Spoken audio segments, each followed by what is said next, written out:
গাল দিলি কি লিখে আমারে? আমি জিপ লেখা মুখ খেলাম। আমি আপনার গাল দিতেছিলাম কোন দুঃখে?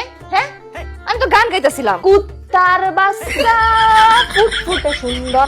দাদা রে আদা পড়া হিগাও তুমি। তুমি কোন গাছের বান্দর? আমি জানি না, কলা দেহে তোমার নামে আনছি না। তো 7 জন্মের কপাল যে আমার ঘরে তুই আইছস, আমার ঘরে। আহি নাই কোন যে জোর করে লই আইছেন। তুই না আইলে কই যেতি তুই? জালমুড়িওয়ালা রাজ্জাকের কাছে ফকিন্নি বাপ দেহে বড় লোকের বেটি। খবরদার কইতেছে ফকিন্নি কইবেন না।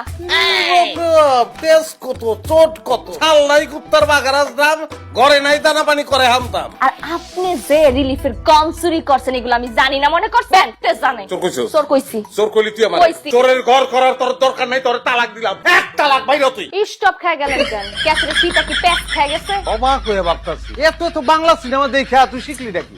আরে বাংলা সিনেমার নায়িকারাও ফলস তালাক হই নাই না, পেছনে যায় আর তোর কোনো ছেদ দিই না।